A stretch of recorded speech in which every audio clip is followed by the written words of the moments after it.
So my lovely wife, my beautiful children, and I forgot all about the jewels. Thank you, he said, and he took the pouch, untied it, and emptied the contents. They were all there. And then he turned to the man and he said, please, take one of these jewels as a token of my appreciation. The man said, no, it's not necessary. Please, I insist, take one of these jewels. And the man said, it's not necessary. Besides, he said, when I decided to return the jewels to you, I actually kept the two most precious jewels for myself. And the camel seller was, what? No, all the jewels are here. What two precious jewels did you keep for yourself? And the man said, one, my self-respect, and two, my integrity. Good story? Yes. Okay. What is integrity? Integrity is doing the right thing when you could get away with doing the wrong thing. When you get into the back of a taxi at 10 o'clock at night and there is an iPhone 6 on the back seat, no one will know if you put it into your pocket. Well, you will know. You will know if you're with it, but nobody else will.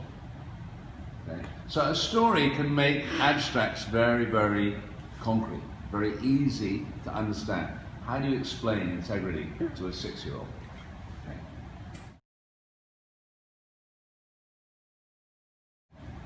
Okay. This idea we predict. I said what is in the parcel, and you said the colored cloth. Here, there, and everywhere. We're recognizing pattern. And this is a key way, isn't it, when we do an IQ test. I have, black square, white square. Black square, white square. You're predicting the pattern. Okay? So we start to learn this through stories. We know what is coming next. We want to pass on or share cultural traditions. This is very important, particularly perhaps as people move on. I was talking with a young man from Egypt in the canteen, and I shared that my wife is Chinese, my son is adopted for Indonesia, and he was saying, yes, that he hopes to marry. He said to himself when he was very young that he didn't want to marry an Egyptian. He wants to find a non-Egyptian girl in order to increase the gene pool or whatever, you know. And so it's really important as people also move away. We find ourselves working not in home. Although I was born in Singapore, I grew up in UK. That we share these stories of our culture, our heritage, our faith. Okay, this is the way that we stay connected and we remain aware of what is important. So stories are really powerful. But it's also important as we are coming more into contact with other people that we try and understand those cultures. And so sharing stories is a great way to do that and make people understand, well, this is the way, why we do this, or why this is important to us, why we celebrate this particular day. Okay. For teachers, I think a reason why you might well want to tell a personal story. Kids are going to come to you, they're really upset, they're crying for some reason or other. And one way that you comfort them is by sharing a personal story about a time when you've had a similar experience. Okay. We'll look at personal stories later. Okay. So let's just think about some ways that you can engage your audience. Okay. Some strategies for doing that. Some of them we've covered already. So, before we begin, let us show the book cover. The book itself is quite small, so I'm going to show you, upload it up here. Okay, so let's do some predicting. What do we think this story is about? A farmer, thank you very much. I'm glad we have one intelligent person in the group today. Yes, okay. Okay. All right, we've got some very young children here, so let me help them. Is this a today story or a long ago story? It's a long ago story. Wow, okay. Let's see if this half of the classroom could do any better. Is this a Malaysian story or a somewhere else story? It's a somewhere else story. Okay, so when we get these kind of choices, the kids can do. So what do you think? What is this story about? I'm not asking the back 2 rows here. What is this about, do you think? A fisherman? No. Okay. A farmer? Okay, and why is the cart? Is that important in the story? Yeah. Sorry? Sorry, he's running away. Oh, thank you. Okay, all right. Now that we've got some here, somebody yesterday said they thought it was a story about a journey, about traveling somewhere. Okay. I'm going to tell you the title of the story. Normally, if I showed the book, I would have covered, so you can't see what's the title. The title is The Treasure. The Treasure. What is that now? What do you think this story is going to be about? Looking at the cover, you know the book of the story is called The Treasure. What does that suggest to you? What are you expecting? An adventure about what? About finding treasure. Is that what you're going to say? Yes? Okay. Sorry? Finding gold. Okay. So now, having done that, we've aroused the curiosity. It's not about right or wrong, but we then go into the story. And it is actually the story that I mentioned very briefly when I was reading from that wonderful book called Stories for Moral Education. And Ivan, the baker, in his shop. And he has a dream. I'm preceding the story. 3 nights in a row, and he sees the treasure underneath the great bridge. Okay? And he knows the bridge is the wooden bridge that leads across the river to the palace in the capital city. And every night he says, oh, it's just a dream. But the second night he has the same dream, and the third night he has the same dream. And he said, this is crazy. On the morning of the 4th day, he said, I've never had the same dream 3 nights in a row. I have to go and see if the treasure is in fact hidden under the bridge. So he loads up his cart. He closes his shop with Ivan the baker over the door, closes the shop, doesn't open the shop, and rides away, long journey to the city and sees the bridge. When he gets there, soldiers marching up and down, guarding the bridge. So he waits. When the soldiers start to go, he thinks, great, this is my chance, but they're just changing shift, another load of soldiers come. He says, okay, I'm going to go away to the hotel, I'll stay overnight, and I'll come back very early in the morning, and hopefully the bridge is unguarded. Doesn't work. When he comes back, new load of soldiers. He's standing there thinking what to do, when the captain of the guard says, you! I saw you here yesterday hanging around. Why are you here? And Ivan explains, he said, I've had this dream 3 nights in a row, and I came all the way from my village in the mountains to see if there was treasure, a big box underneath the bridge. And the captain, don't be ridiculous. He said, I'm in charge of security. I've been over every square inch of this bridge. There is no treasure chest. And I said, okay, I just have to come and find out. And he turns to go away, and the captain says, but you know what? He said, it's funny that you had that dream. He said, I had a similar dream like that. Okay? But my dream, 5 nights in a row. Yeah. But in my dream, the treasure wasn't hidden under the bridge. No. It was buried under the floor of a shop. He said, I could see the shop so clearly. Yeah, on the door it said, Ivan the baker. And I said, excuse me? Yeah, he said, Ivan the baker was painted in blue over the top. And I said, oh, really? Thank you. And he got back in his car and he rode all the way back home. And when he got back home, he got his shovel and he went into his shop and he dug and he dug and he dug. And guess what? He found dirt. So he dug and he dug and dum! He found the treasure. Okay? And a few days later, the captain was very surprised to receive a freshly baked loaf, okay? And inside was a big ruby. A present from Ivan the baker. And what does that story say to you? What is that story? What is the message that you take from that story? Nothing. She was having a nice sleep. What does that story say to you? Anybody? What does that story say to you? Believe in your dreams. Believe in your dreams! Wow, what a fantastic message that is. And for you, what does the story say to you? Always thank others. Always thank others. Wow, it's a story about gratitude. Thank you for picking that up, okay? Yes, you wanted to say something before he jumped in and put you to it. No? Okay, anybody else? Sorry? Take some risks. Yeah, okay. Anything else? But he didn't believe in his own dream. He trusted someone else's dream. No, he did believe in his own dream. He went all the way to the city to find it. But he didn't go and look under the bridge. Well, okay, but he accepted local knowledge to say that it wasn't there. So, okay, fair enough. Okay. Okay. I was going to say it's really important to follow your dreams. The captain had a dream, but he didn't follow it. Ignored it. He didn't trust his dream, but Ivan the baker did. Okay? And he followed his dream. And if he hadn't followed his dream, somebody said to me, it's important to share your dreams. If Ivan hadn't shared his dream with the captain wouldn't have responded. What did I say about you tell a story, people tell you a story back. Stories bounce back. So it's important to share your dreams, because then you'll find other people maybe who share the same dream or will help you to achieve your dream. Okay? For me, it's the story about, a bit like Dorothy in Over the Rainbow, Wizard of Oz. We have to travel a long way in order to discover that what we really want is right here. Right? We often think, oh, kids, when I say that I'm a Singaporean, I gave up my British passport to be a Singaporean. What? Holy Grail, British passport or American passport. Why? Why be a Singaporean? Why be an Malaysian? Yeah?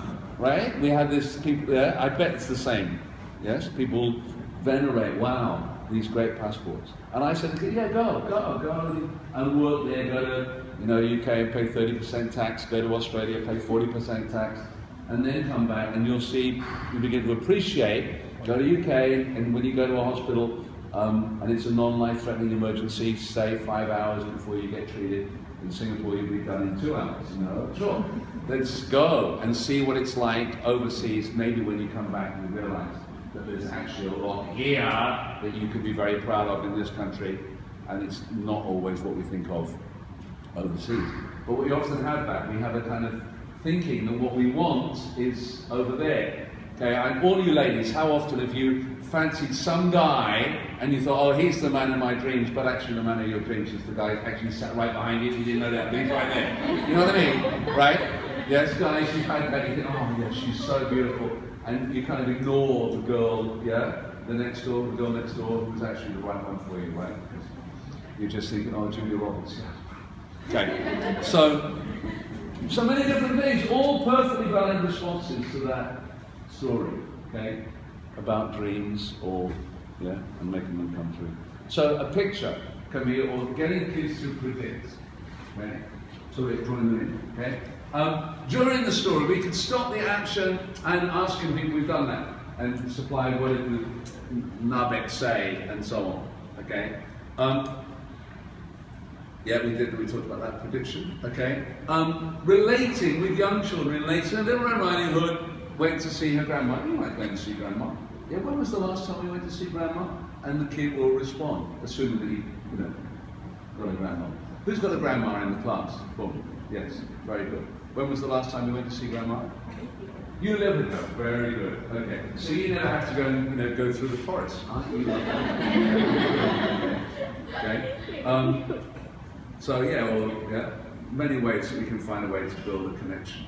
Asking them to supply the details in the story. Okay. And when you get those details, it's really important that you incorporate them into the story. Don't just invite them to supply details and then ignore it. I will demonstrate that later when I come on to the puppets. By asking questions, then you are involving, stimulating their imagination, okay? As she's walking through the forest, what do you think she saw? What do you think she heard? What did she smell? Okay? Appealing to different senses, not just the visual one. Often when we start telling stories, we do a lot of seeing, colours, and we forget about the other senses. So don't ignore those. Okay? So I'm still guilty of it. So I often go to the eyes first, seeing, and I ignore the other senses. We can do simple actions, roll climbing the beanstalk, Yes, climbing up the beanstalk, blah, blah, blah. We can identify, so for example, here we are, we're halfway up the beanstalk, we're all holding on to the beanstalk. Can you be holding on to the beanstalk? Okay, look down, what do you see? Chickens, wow, very good, okay. How are you feeling, Jack? Up the tree, how do you feel? Scared, okay, you're feeling scared. What else does Jack feel apart from feeling scared? Excited. Excited, okay, and apart from being excited, what else? So feeling wobbly, okay, I didn't know that was an emotion, but yes, he's feeling wobbly, why not? Very good. What else? It's not that wobbly. Right, never had that response before. Yeah, what else? Curious. Curious, okay, what's up there? What am I going to find? Okay, yes? So, of course, we've done the chorusing. These are very obvious. You can find ways in the story to build those in, okay? Animal sounds. These are an absolute gift. And so many stories for young children involve animals, very young. So do work on your barks, your meows, your squeaks, your clucks, your growls, your roars, your hisses, your bahs, your meh, okay? This kind of thing. Don't be shy. Don't be shy, okay? Do we have shy people here? Are there shy people? Maybe. Okay, I didn't do this when we talked about your feedback from the first, when we did the video. If you are a shy person, or if you are a formal teacher, you may find it difficult to tell stories. Sit down! Sit up! Pay attention! Pay attention! I'm going to tell you the story of the 3 little pigs. Once upon a time there were 3 pigs. 1, 2, 3. I cannot do it.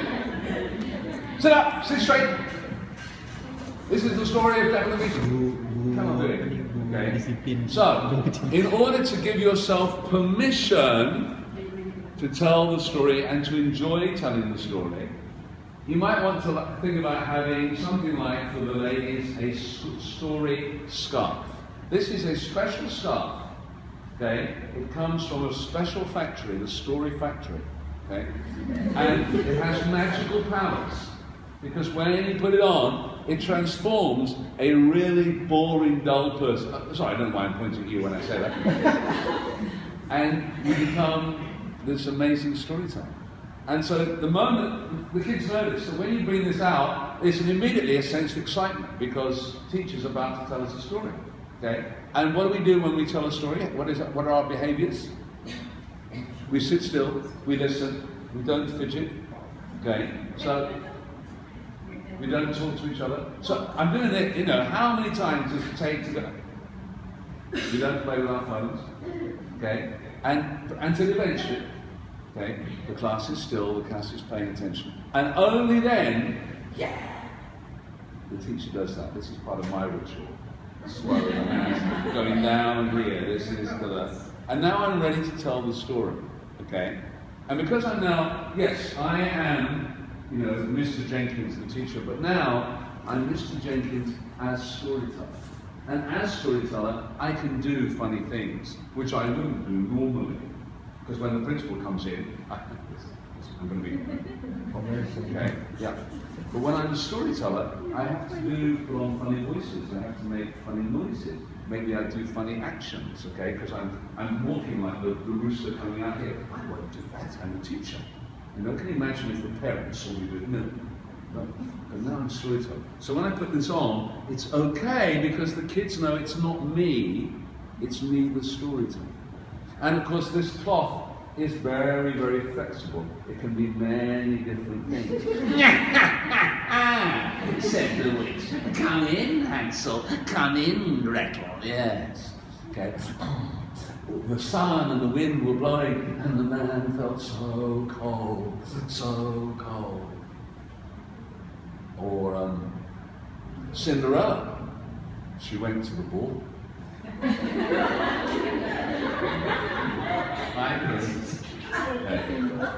Can become so many different things in your story. Oh, you were asking me to go back to your question about translation. I went to Iran in 2013 to take part in a festival there, and so the bulk of the audience were Farsi speaking. My story is a long story. It takes me 18 minutes probably to tell without interpretation. I did have a wonderful interpreter, a really nice guy, very good. But I wanted to try and minimize the amount of interpreting. So for the repetitive elements, the king is in disguise and he goes out into the poor quarter of the city to try and find out how do the poor people manage. And he ends up in the poorest quarter and he looks in through the window of a small little hut, mud hut, just in time to see a man lay out his mat in order to have dinner. So the first time I do that, and my interpreter translates.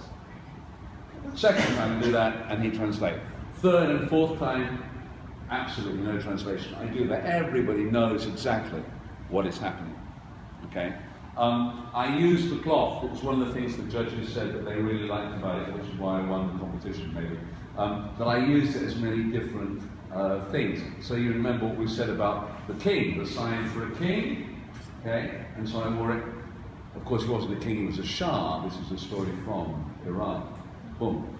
Okay. It's here. When he goes in disguise, it was very simple, and he put it around here, and I kind of tied it around my head, and he's somewhere out here like this kind of foot. Yeah? Another point, he's the cobbler, the good man, the man of faith, and he picks up a bucket of water and he's carrying it. So the cloth becomes many different things. What are we doing for children? We're showing here that we can use things to symbolize others. Okay? We don't have to be literal all the time as a storyteller. We don't need to have the real object. Sometimes, of course, if it's cultural, that's very important. You want to show the calabash, you want to show a kris or something. This is important, that you have the real object. But in many stories, then having, yes, you don't have to have a real cow for the obvious reasons we talked about. So you're going to use something to represent the cow. So this can be very helpful. And I heard the other day in Sweden that when they're telling stories in the classroom, they put the cloth on the chair. So now instead of being this, plastic chair, this is now the storytelling chair. And so kind of like really shy kids, when they come here, wow, now I'm in the, I'm a storyteller and I behave differently. Like cool kids who would never, tell a story, but this is okay. I can do stuff because I'm in the storytelling chair. Like it's not me because I'm really cool, but I'm in the storytelling chair, so I've got to do it, right? Yeah, okay. And so now I can do this because and I can tell a story. So that again might be an idea, okay? Just to use but you have to get it has to be a story scarf. You can't use any scarf. So next time you go to Thailand, you say to your husband, I have to buy a scarf, darling, a Thai silk scarf, because I'm telling stories. I'm going to India, I have to buy them, Indian cotton. I have to buy a nice batik scarf when I go to Indonesia. Okay, I need a green scarf because I'm telling conservation stories. I want the red scarf because it's Chinese New Year and I need a special. You could build up a whole wardrobe, really. Because I told him about the dress and the scissors, so I've got to tell you about the scarf, right? Okay, very good. Let's see how we're doing here. What? How did we get here? I think we've gone way past this, didn't we?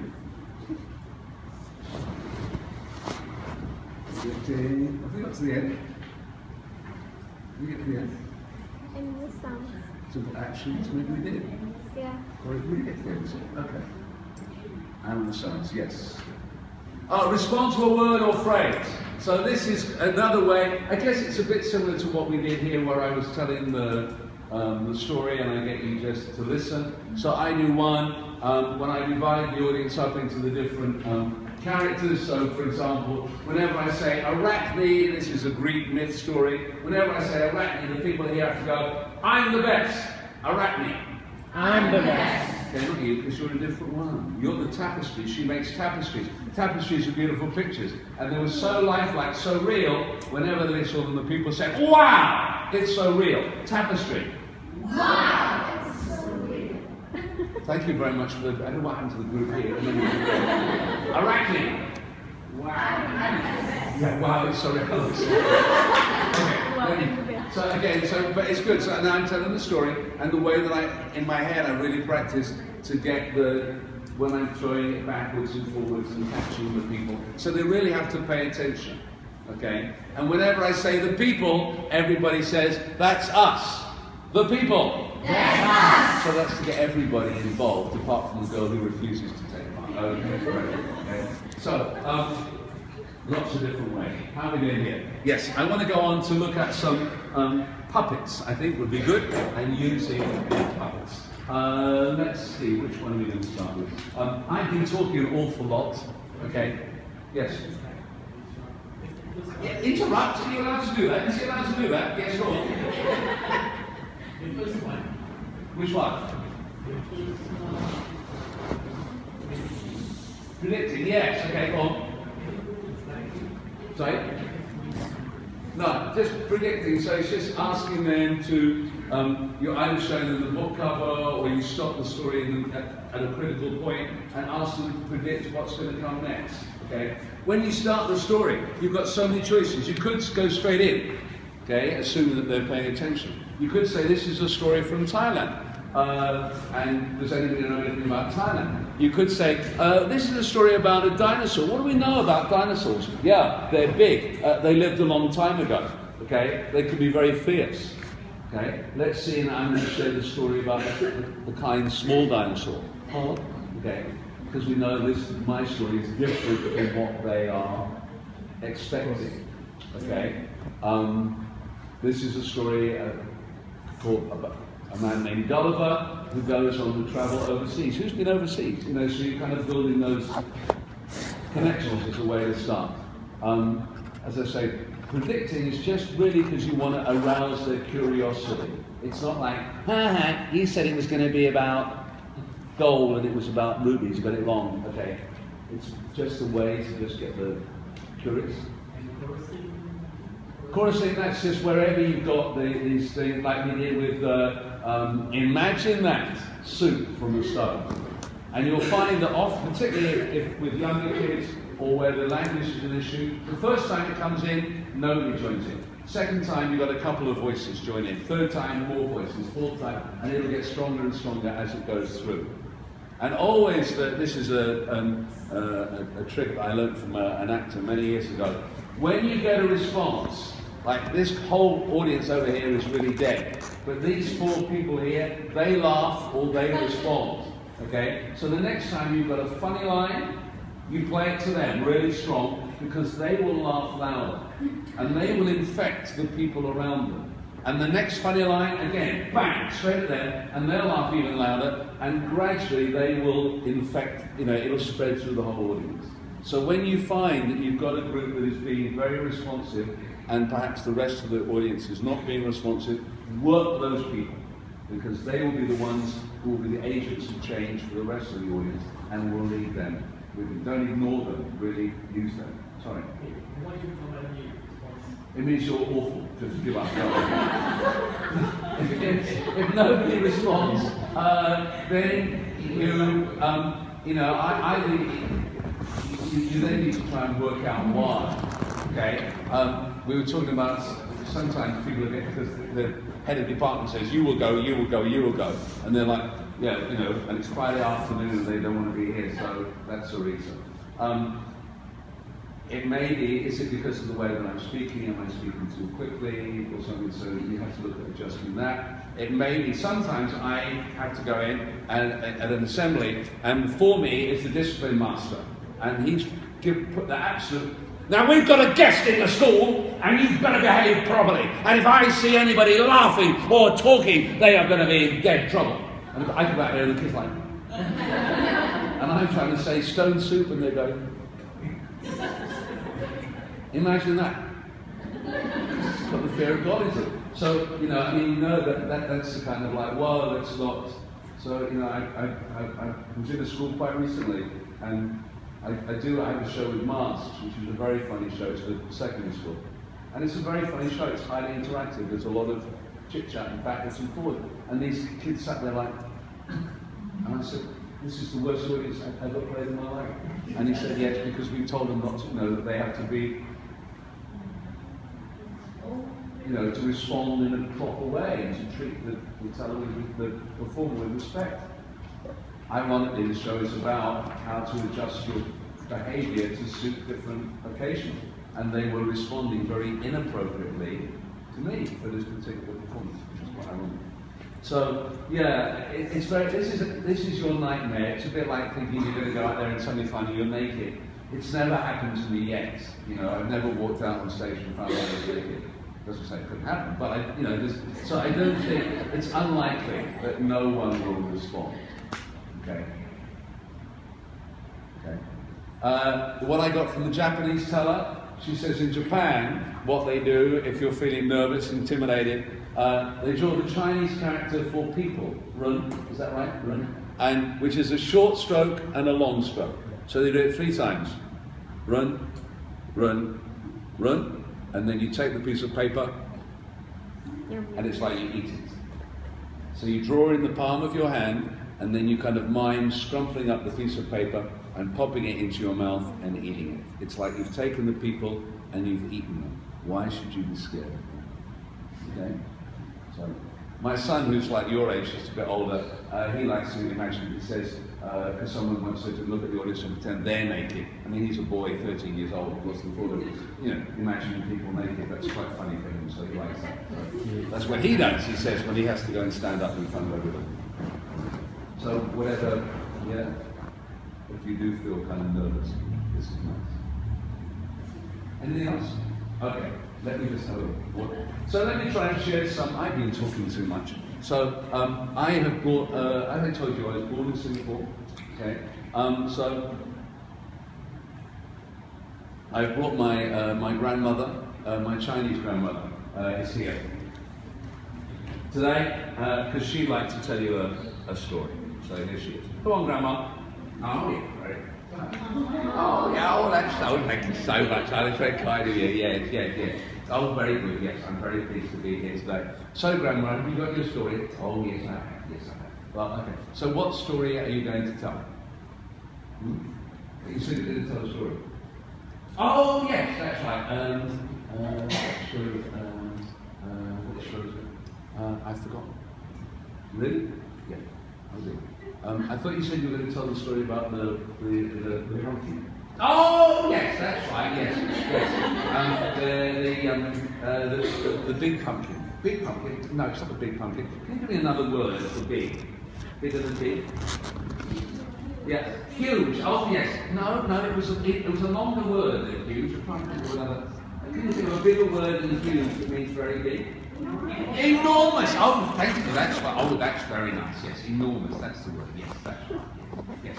I want to tell you the story of the enormous pumpkin. Okay, Grandma, I think that'll be very interesting. Okay, off we go.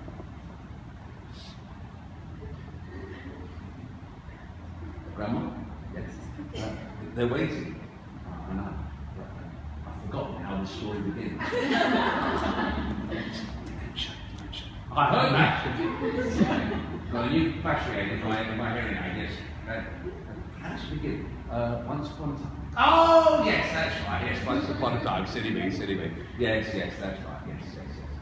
I need someone. Could you just come and help me? Because you look sort of like I looked about 70 years ago, young and pretty. That's right. Could you come out here and help me? Thank you very much. Yes. I'm glad I'm not sitting down there. I can never get up here. Oh my goodness. So if you could just come and stand over here, that's right. You pretend you're me. That's right. So in those days, I lived on the farm. And so one morning I got up and I put on my big Wellington boots. You've got to pretend putting on your boots here on the shoe. That's right. Big boots. That's right. Yes. On both feet. Very good. Oh yes. Very good. Yeah. And the other foot as well. That's right. Yes. Very good. Yes. And I put on my big straw hat. Straw hat. Oh yes. Very good. Thank you. Yes. All right. And then I went out from the house. Yeah. Oh, yes, good. It's yesterday the person didn't remember to open the door. I thought that was quite strange. She's obviously quite good. And I went out to the field. Now, we were growing pumpkins. Do you know what pumpkins are? Do you know what pumpkins are? Well, you do, because you're clever, but I mean, I don't know about these old people. Yes? Okay. Well, of course, when I say old, it's all relative. Yes. What's a pumpkin? It's a kind of fruit. Is it a fruit or a vegetable? It's a vegetable. I think it's a vegetable. We need to send her back to school. That's what I think so. Yes. And what colour is it? Orange. That's right. Well, and there was this big. No, it wasn't big. It wasn't huge. It was an enormous pumpkin. So I bent over and I grabbed hold of the pumpkin with both hands.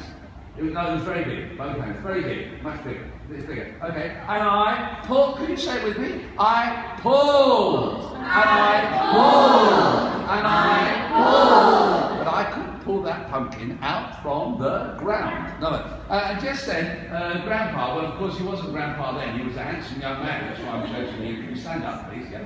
Okay. Grandpa came out from the woodshed and he said, "Good morning, Grandma." Good morning, Grandma. Okay. And I said, "Good morning, Grandpa." No, you're a young woman now. I'm telling the story, okay? And he said, "What are you doing?" What are you doing? And I said, "I'm trying to pull this pumpkin I'm trying to pull this enormous pumpkin up from the ground. up from the ground. But it's too big." But it's too big. And he said, the dear man, "Oh dear, oh dear, oh dear. Oh, dear. Can I help?" Can I help? "Yes, please." Yes, please. So Grandpa came and he grabbed hold of me by the shoulders, please. We've got children here, so he grabbed hold of me on the shoulders, and I grabbed hold of the pumpkin. Okay, I grabbed hold of the pumpkin, and together we pulled, and we pulled, and we pulled. But we couldn't get that pumpkin out from the ground. Just then, can I have you two here stand up? My two capo neighbours, stand up, They looked over the fence and they said, "Good morning." Good morning. We said, "Good morning." Good morning. They said, "What are you doing?" What are you doing? So capo, aren't they? Always sitting in the house. And we said, "We're trying to pull this pumpkin We're trying to pull this pumpkin up from the ground. up from the ground. But it's too big." But it's too big. "Oh dear, oh dear. Oh dear, oh dear. Can we help?" Can we help? "Yes, please." Yes, please. So the two capo neighbours clambered over the fence and came running over. "Can I ask Grandpa, you can stand on this side, so we're going to put the pumpkin over there." That's right. And then you come and grab hold of Grandpa, wherever you want to grab him, you like that. Very good. I grabbed hold of, he grabbed hold of me, and I grabbed hold of the pumpkin. And together we pulled, and we pulled, and we pulled. We couldn't get that pumpkin out from the ground. This story could go on forever and ever and ever. We haven't got much longer, Grandpa, so we can, Grandma, can you move it on? Yes, all right. Finally, my little cat, she's in the cat already, come. My little kitten came out, and the kitten said, "Meow." And we said, "Good morning." Good morning. And the cat said, "Meow, meow, meow." And we said, "We're trying to pull this pumpkin We tried to pull this pumpkin up from the ground. up from the But ground. it's too big." But it's too big. Meow.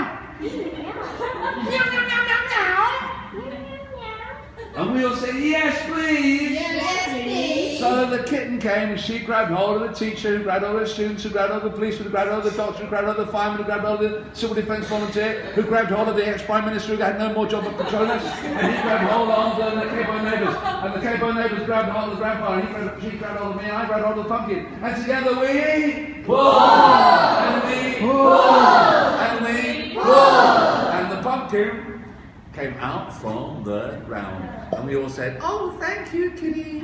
Oh, thank you, Kitty. And the kitty said, and that's the story of the enormous pumpkin. Oh, thank you very much.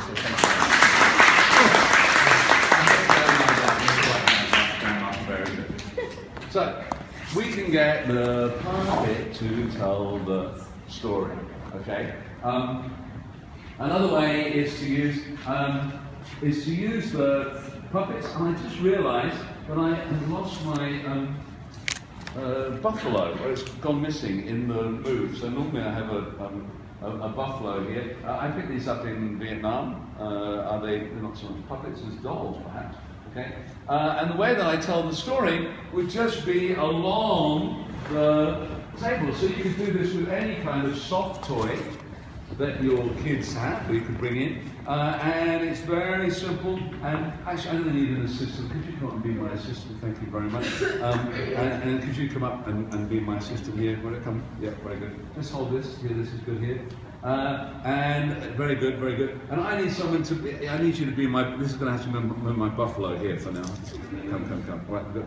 So one day, okay, this is, sorry, I just move this out of the way, that's very good, that's good. And Dad said, son, he said, unfortunately, you know, we're going to have to sell the water buffalo because the economy and all that kind of stuff. And so they said, okay, let's set off to the market. So let's, I'm going to put, can you come in the middle? Can you come up with this? Very good. Very good. Oh, very good. We've got a skipping water buffalo. That's very nice. So, and I think he's going this way because he's facing the back. Okay, that's right. Okay. And so they set off for the market. Can you go titum, titum, titum, titum? Go ahead. We're going this way. So look up. Titum, titum. Come on, son. Don't be late. Let's go. Titum, titum, titum, titum. And they hadn't gone very far when they met someone from the village. It was their neighbour. And they said, hey, where are you going? And so the farmer said, oh, I'm taking the water buffalo to market. And they said, oh, but it's a very long way. Well, son, it's a long way. You'll get very tired. Do you think you should ride on the water buffalo? And the farmer said, oh, yeah, that's a good idea. And so the farmer said, son, get on the water buffalo. So you jump on the water buffalo, very good. And together they carried on. Titum, titum, titum, titum. And so it goes on. This is the story where they keep moving people on and off the buffalo. Yes? The next neighbor says, hey, why are you riding on the water buffalo? Have you no respect for these old people? You should be walking and your father should be riding. He says, son, you're right. So the boy gets off, the father gets on, and they carry on. The next person says, why are you making your son ride? You know, it's a big, strong buffalo. You can both ride together. So they both get on the buffalo and together, titam, titam, titam. So we're basically just playing, this is just tabletop play, which your kids do all the time, okay? And it can be using any objects in any types of toy or puppet you can hear, and we're just moving, and we're getting the kids up here to move it forward. Okay? Do you want to stay here like that? No, okay. Thanks very much. I don't want to do the whole story. Very good. Okay. So we can use the anything to be the puppets. As I said, we can. One of the nice things that I like to do with a puppet is to get the puppet to tell the story. As you saw, Grandma had a little bit of difficulty there. She was helped out on the word enormous by the audience. But I sometimes use the puppet, and I've got a very shy puppet. Or I'll start off and I say, as you know, I do a lot of work in training people to tell stories, and I actually work at the Singapore Zoo, because a lot of stories involve animals, right? And so it seems sensible to get animals to tell animal stories, right? Yeah? Okay. So that's what I do. I train the animals, and I'm now very pleased that I've got with me Foxy, who I've been training to tell stories, okay? Hi, Foxy. Come on. It's okay. Relax. I've never had to tell stories to so many big people, so many big, tasty people. Fox? So, have you been practicing your story? I guess so. Okay, so listen, why don't you try telling the story, and we'll see how you do. Okay. I've never told the story before, so if I make a mistake, will you help me out, please? You won't shout at me or anything. You won't throw things at me. Okay. So, and this is the story of Goldilocks. Okay. And Goldilocks went for a walk in the woods, and she found this. Came across this house. It was a big, tall skyscraper in the middle of it. Was it a skyscraper? No. What was it? College. Yeah, sorry. I forgot I'm not in KL anymore. Sorry.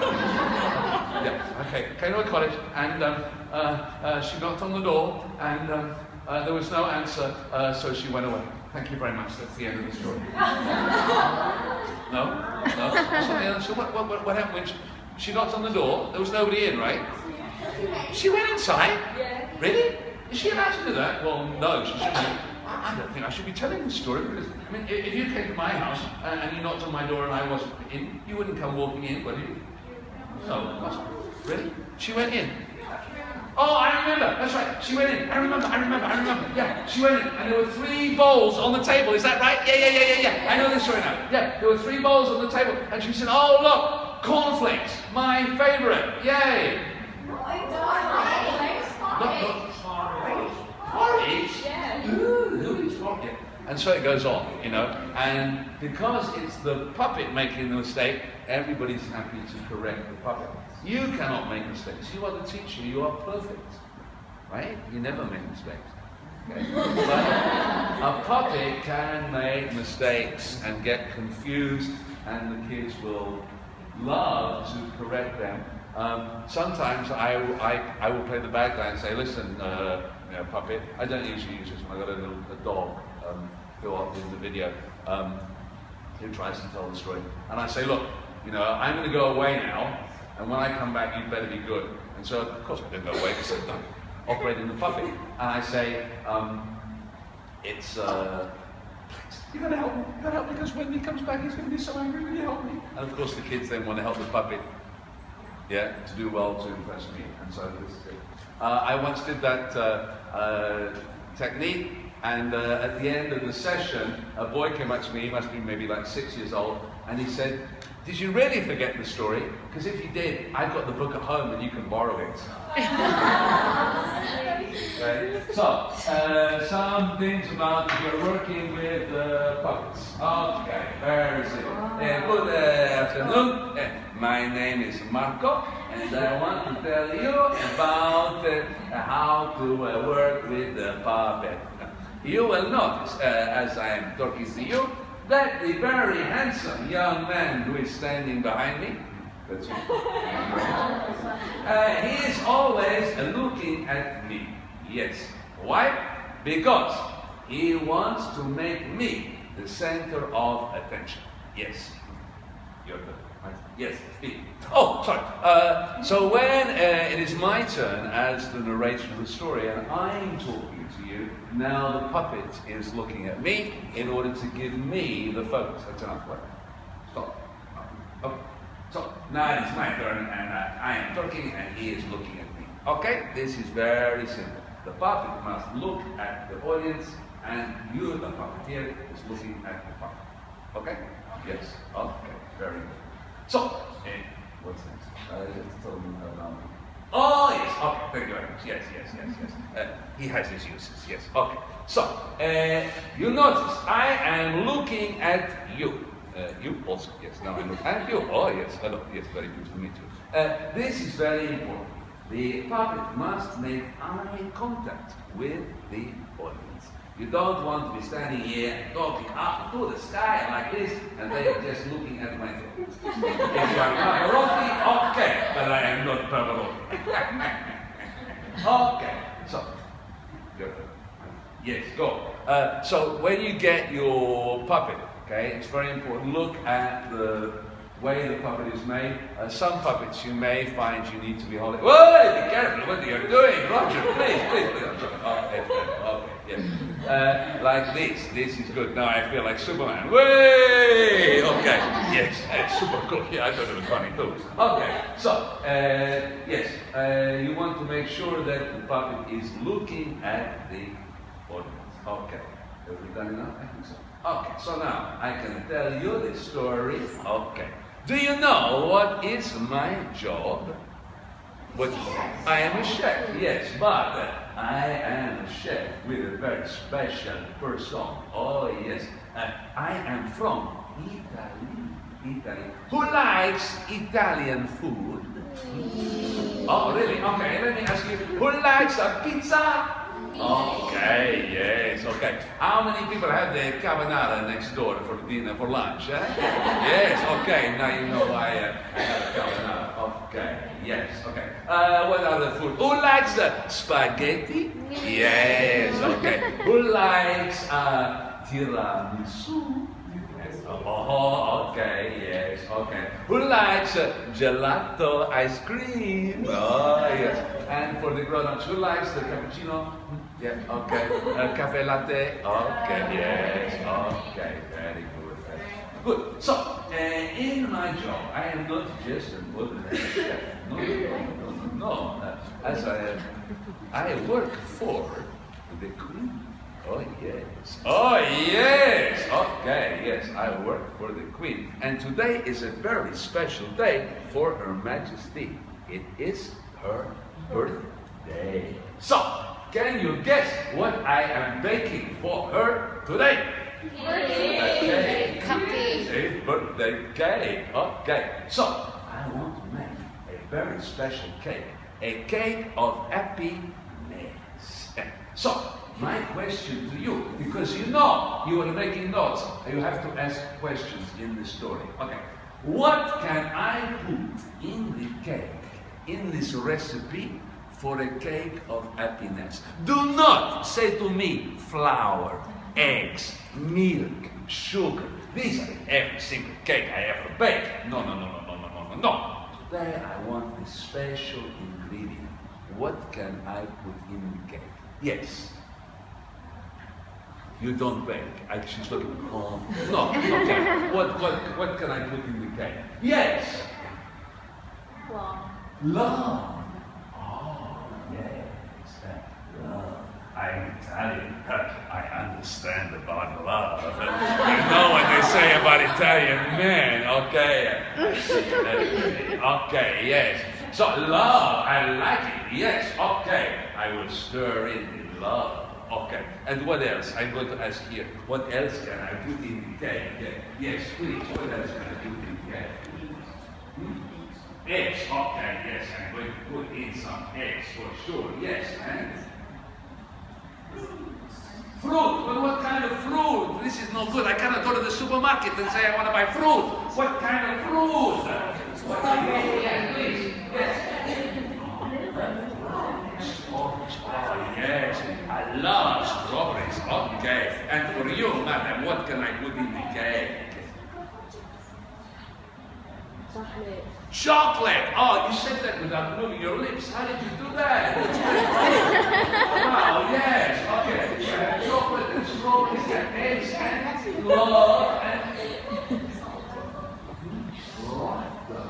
Okay, a funny cake, a cake amuse, and there's something else, maybe some herb or some spice. What would be nice? Yes. Cinnamon. Oh yeah. Oh, this is going to be such a happy cake. I am going to make a wonderful cake. So now I have to go back to the cake to make to the kitchen. What am I saying? I'm too excited by you. Yes, I am having love. I am having eggs. I am having strawberries. I am having laughter. I am having chocolate. And I'm going to put in a little cinnamon. See you later, baby. So, if the story was about the chef, that would be the end of the story because, of course, he goes away and he bakes the cake. But the story is not about the chef. Now, today is a very special day. I know President Obama was here in order to officiate the building, but today, for the first time, Her Majesty is coming right here, right now, please. Okay, you need to sit up because it's not very nice just like that, you know. But Her Majesty has said you don't have to stand up, okay, but you do have to greet her. When she arrives, you have to say, "Good afternoon, Your Majesty." If you don't, she'll have your heads chopped off, so please. She's coming! Ta-da! Good afternoon, ladies and gentlemen. Good afternoon, Your Majesty. Thank you so much for that very warm and joyous welcome. I'm so glad to be here today on my birthday. What a special day it is. And to see all these wonderful, smiling, happy faces, and even some children here too. That's lovely. Now, you know today, it's a special day, because it's my birthday, my chef has just shown me this absolutely wonderful cake. It's a cake of happiness. And it's got strawberries, and it's got chocolate, and it's got laughter and love in it. Oh, I couldn't help but grin when I saw it. And I could smell the cinnamon, yum, yum, yum. And he's used lots of eggs, so it's very rich. It's absolutely delicious. But you know what? I'm in such a good mood today I don't see that I should eat the cake of happiness today. I thought I would keep it for another day, a dull day, a dark day, a depressing day, when I would be cheering up. Do you think that's a good idea? Yeah. I'm so glad you said that, otherwise I would have chopped your head off too. So, I'm going to keep the cake. But anyway, you're all invited to the Astana this evening for a big party. Will you come? Very good.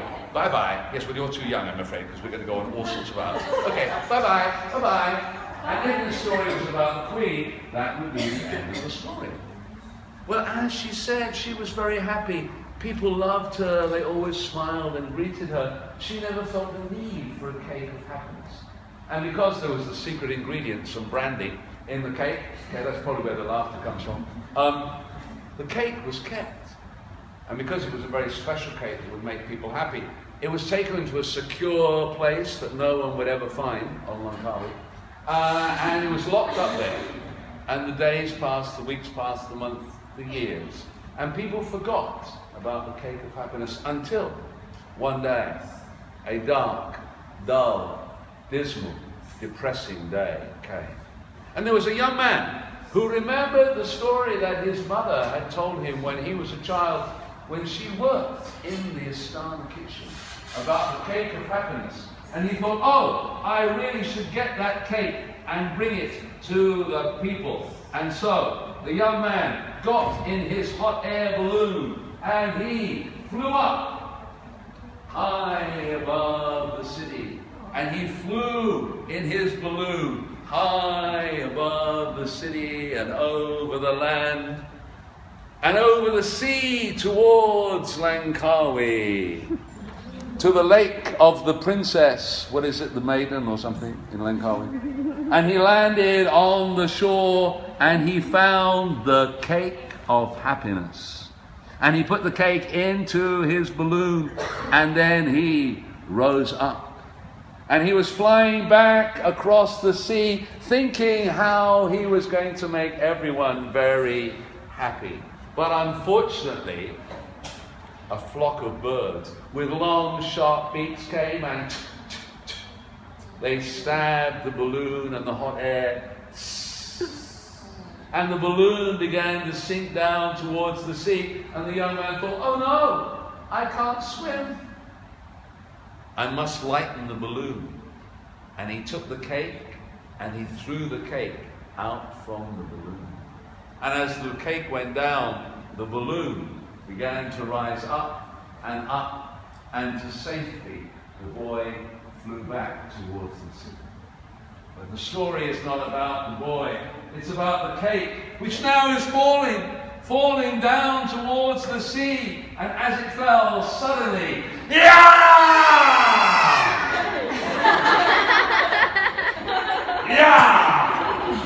an enormous angry dragon, sea dragon, came out from the waves and caught that cake. And the moment that its tongue tasted just one crumb, all that anger disappeared. And the dragon, for the first time in its life, was happy and smiled. And he thought, this cake is special. It needs to be shared. And he tossed it up and smashed it with his snout. And it broke into a million pieces. And he blew the pieces to the east. And he blew the pieces to the west. And they say that those pieces of the cake of happiness, crumbs, are flying around the world to this day. And if you are very lucky, you may still catch a crumb on the tongue. And when you do, it tastes so good. It makes you feel so good that you can't help but wish for more. And that is why to this day you will see people sat with their mouths open, waiting for another crumb. When you go to the bus stop, you will see people waiting for the bus. At the train station, waiting for the next train. Why? Because they're waiting to catch the next crumb from the cake of happiness.